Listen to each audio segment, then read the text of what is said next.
ઉપલબ્ધ છે। તો સુરત જિલ્લામાં ભારે વરસાદ પડતા નદીઓમાં નવા નીરની આવક થઈ છે। માંડવીના મુજલાવ ખાતે વાવિયા ખાડીમાં નવા નીરની આવક નોંધાઈ છે। મુજલાવથી કામરેજ બારડોલીને જોડતા મુખ્ય માર્ગ પર આવેલ બ્રિજ પરથી પાણી ઓવરફ્લો થયું છે।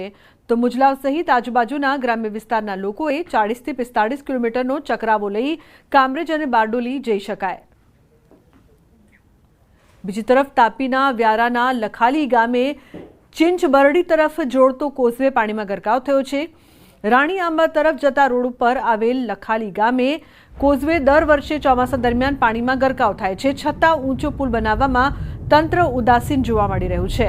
ચોમાસા दरमियान 7 जेटला गामो थाय छे संपर्क विहोणा। हाल पण उपरवासमां सामान्य वरसाद थतां ज कोसवे परथी नदीनुं पाणी फरी वळता लखाली गामने जोड़ता चिंचबरडी, वड़पाड़ा, राणी आंबा, भूरीवेल, बीरबरा, ढोंगी आंबा वगैरह गामोना लोकोने आवा जवानो रस्तो कलाको सुधी बंध रहता हालाकी भोगववी पड़ी रही है। तो बीजी तरफ छोटाउदेपुरना बोडेली नजीक आवेल ओरसन नदीना ब्रिज पर पड़ेला खाड़ाना मामले गई काले न्यूज़ 18 गुजराती द्वारा प्रसारित करवामां आवेलो अहेवाल मस्त मोटा पड़ेला खाड़ा पर ढांक पीछोड़ो करवानो प्रयास थई रह्यो छे। पड़ेला खाड़ामां फक्त रेती नाखी पूरवामां आवी रह्या छे। खाड़ा वरसाद थतां ज आ ब्रिज पर पड़ेला खाड़ा खुल्ला थता फरी राहदारीओने छेड़वू पड़शे जीवनुं जोखम। ब्रिज पर एक नहीं परंतु अनेक खाड़ाओथी लोको परेशान थई रह्या छे। तो राजकोटमां चालू सीजनना मात्र 6 इंच वरसादमां ज तंत्रनी पोल खुली गई छे। मनपानी मुख्य कचेरीथी थोड़े दूर आवेल दीवानपरामां मसमोटो भूવો પડ્યો છે। ભૂવાને લીધે લોકોને ભારે હાલાકી ભોગવવી પડી રહી છે। હાલ મનપાએ ચેતવણી રૂપ બોર્ડ લગાવવાની કામગીરી શરૂ કરી છે। ગયા વર્ષે ખાડો પડી ગયો, મહાનગરપાલિકા ખાલી ભરતી નખાવીને વૈયા ગયા હતા। પછી આજે વરસાદ પડ્યો, ભરતી ધોવાઈ ગઈ ને ખાડો પડી ગયો છે ભૂવો મોટો ને પાણીનો નિકાલ કરવા માટે 4 રસ્તાનું પાણી અહીંયા આવે છે। ત્યારે ખાડો પડી ગયો તો એ લોકો ટ્રેક્ટર લઈ આવીને ભરતી નાખીને વૈયા ગયા હતા। એ ભરતી વરસાદમાં ધોવાઈ ગઈ અને આ ભૂવો પડ્યો। તો અમદાવાદમાં પડેલા વરસાદના કારણે અનેક વિસ્તારોમાં પાણી ભરાઈ ગયા છે। અમદાવાદના સોલા વિસ્તારમાં પણ આવા જ દ્રશ્યો જોવા મળ્યા છે। સોલામાં શિવમ રેસિડેન્સી પાસે હજી પાણી ભરાયેલા જોવા મળ્યા છે। તો વરસાદથી વિરામ મળ્યો પરંતુ પાણી તો ત્યાં ને ત્યાં જ રહ્યું। લોકોના વાહનો બંધ થઈ જાય તેટલું પાણી ભરાયેલું હતું। અમદાવાદના સોલા વિસ્તારમાં પાણી ભરાયેલી પરિસ્થિતિની અંદર લોકોએ પસાર થવું પડ્યું છે। અમદાવાદ શહેરમાં મોડી રાત્રે જે વરસાદ પડ્યો તેને કારણે શહેરમાં ખૂબ જ પરેશાની છે। અમદાવાદના સોલા વિસ્તાર પણ આ પરેશાની માગતા નથી। ખાસ કરીને અમદાવાદના સોલા વિસ્તારમાં પણ પાણી ભરાઈ ગયા તેવી સ્થિતિ છે। એક તરફ કોર્પોરેશન દ્વારા કામ કરવામાં આવી રહ્યું છે, કામ ચાલુ છે તેવા બોર્ડ મારી દેવામાં આવ્યા છે, તો બીજી તરફ પાણી ભરાયેલી પરિસ્થિતિની અંદર લોકોએ આ જ પાણીમાંથી પસાર થવું પડે છે। કેટલાક લોકો તેમના વાહનો બંધ થઈ ગયા છે, તેમની સાથે વાત કરીશું। ભાઈ, ક્યાં જવા નીકળ્યા હતા અને શું પરિસ્થિતિ દર વર્ષે આવું થાય છે? હું છોકરાઓ મૂકવા જાઉં છું, મોર્નિંગ સ્કૂલ હોય છે અને ખાસ કરીને છેલ્લા 2-3 વર્ષથી હું જોઉં છું એ લોકો એવી કમેન્ટ કરતા હોય છે કે અમે રોજ આવતી વર્ષે આ મેન ડેમેજ લાઇન થઈ જશે, આ થઈ જશે, પણ કોઈ એ લોકોએ કોઈ કામ કર્યું નથી। અહીંયા સામેની સાઈડ એ લોકોએ મેન લાઈન દોરેલી છે એને પાણી કવર કરવાની, પણ એ બી ઓવરફ્લો થઈ ગઈ છે અને સવારમાં એટલો પ્રોબ્લેમ પડે છે કે 2 થી 3 વાર તો જે છોકરાઓ હતા એ અંદર પડી બી ગયા છે અને સ્કૂલ યુનિફોર્મ બી બગડી ગયો છે, પણ આ લોકો કોઈ કોર્પોરેશન વાળા કોઈ ધ્યાન દોરતા નથી।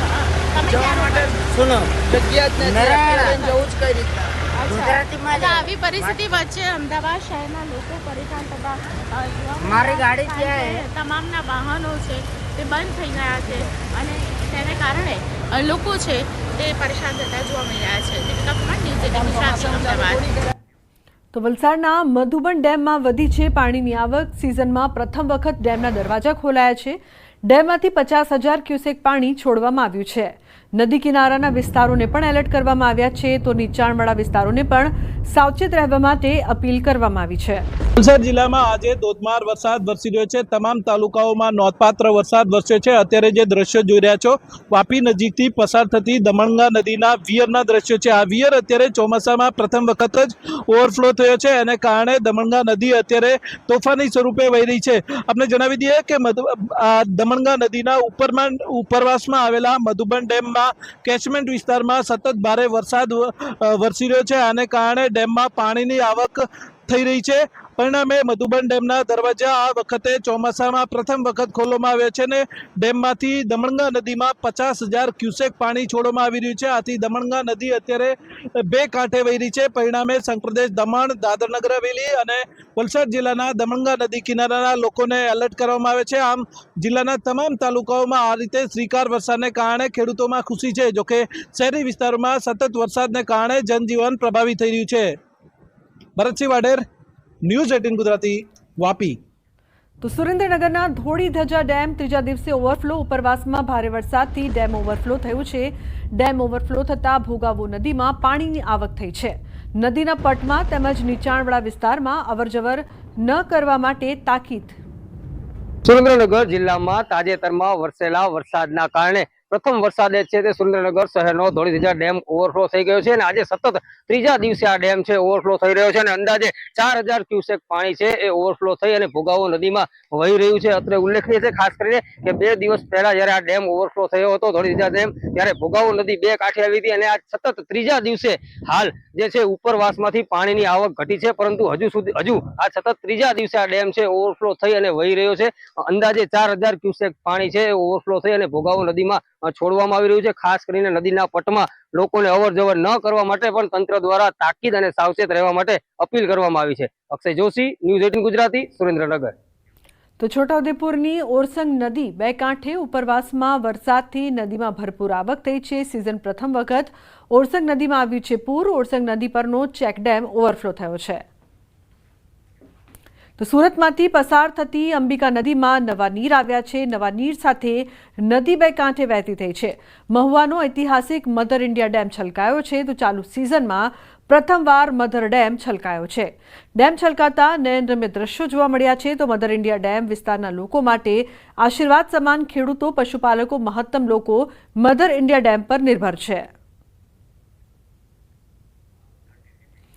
સુરેન્દ્રનગર જિલ્લામાં ચોમાસાના પ્રથમ વરસાદે જ મેઘમહેર. જિલ્લામાં સિઝનના પ્રથમ વરસાદે જ 6 જેટલા જળાશયો છલકાઈ ગયા છે. જિલ્લાના 11 ડેમ પૈકી 6 ડેમ ઓવરફ્લો થઈ ગયા છે, જ્યારે અન્ય 5 ડેમો 70%થી વધુ ભરાઈ જતા જિલ્લામાં પ્રથમ વરસાદે જ પાણીની સમસ્યાનો અંત લાવી દીધો છે. ઉલ્લેખનીય છે કે 11 ડેમોમાં માત્ર 25થી 28% જેટલો પાણીનો જથ્થો બચ્યો હતો અને વરસાદ ખેંચાય તો પાણીની વિકટ સ્થિતિ સર્જાવાના પણ એંધાણ હતા. પરંતુ જૂન માસના ત્રીજા સપ્તાહની શરૂઆતમાં જ સમગ્ર જિલ્લામાં મેઘમહેર થઈ હતી, જેના કારણે જળાશયો ભરાયા છે. ઉપરવાસમાં સારા વરસાદના કારણે નાયકા, ધોળીધજા, સબુરી, વાંસલ, થોરિયાડી અને વડોદ ડેમ ઓવરફ્લો થયા છે. તો નાયકા ડેમમાંથી અંદાજે 54,000 ક્યુસેક પાણી છોડવામાં આવ્યું હતું. ધોળીધજા ડેમમાંથી 4,000 ક્યુસેક પાણી ઓવરફ્લો થઈ રહ્યું છે. ડેમ ઉપર તેના કેચમેન્ટ એરિયામાં વધુ વરસાદના લીધે તેના ગેટ ઓપન કરી આઉટફ્લો કરવામાં આવેલ હતો, જેના લીધે ધોળીધજા ડેમ પણ ઓવરફ્લો થયેલ હતો. અને હાલની કન્ડિશન મુજબ નાયકા ડેમના તમામ દરવાજા બંધ છે, ઇનફ્લો બંધ થતા, અને ધોળીધજા ડેમ ઉપર હજી 4,000 ક્યુસેક જેવો આઉટફ્લો ચાલુ છે. સુરેન્દ્રનગર જિલ્લામાં પ્રથમ વરસાદે તે કુદરતે મેઘમહેર વરસાવતા સુરેન્દ્રનગર જિલ્લાના 11 જે મુખ્ય ડેમ છે પૈકી 6 જે ડેમ છે આ ડેમ છે ઓવરફ્લો થઈ ગયા છે, જેને લઈને ક્યાંક ને ક્યાંક લોકોમાં ખુશીની લાગણી જોવા મળી રહી છે. સુરેન્દ્રનગર જિલ્લાના મુખ્ય 11 જળાશયો પૈકી નાયકા, ધોળીધજા, વાંસલ, થોરિયાળી, સબુરી સહિતના 6 ડેમ છે પ્રથમ વરસાદે ઓવરફ્લો થઈ ગયા છે, જ્યારે બાકીના જે 5 ડેમ છે આ 5 ડેમમાં 70%થી વધુ નવા નીરની આવક થવા પામી છે. ખાસ કરીને જૂનના પ્રથમ અને બીજા સપ્તાહમાં સુરેન્દ્રનગર જિલ્લામાં 11 જળાશયોમાં માત્ર 20થી 25% જેટલો જ પાણીનો જથ્થો બચ્યો હતો, ત્યારે પ્રથમ વરસાદે તે 11 પૈકી 6 જે ડેમ છે એને છલકાવી દીધા છે, જેને લઈને સુરેન્દ્રનગર જિલ્લામાં ખાસ કરીને ગ્રામ્ય વિસ્તારોમાં જે પીવાના પાણીની સમસ્યા હતી આ પાણીની સમસ્યાનો અંત આવશે તેવી લોકોને આશા છે. અક્ષય જોશી, ન્યૂઝ 18 ગુજરાતી, સુરેન્દ્રનગર. તો વલસાડમાં ભારે વરસાદને લઈને અમદાવાદ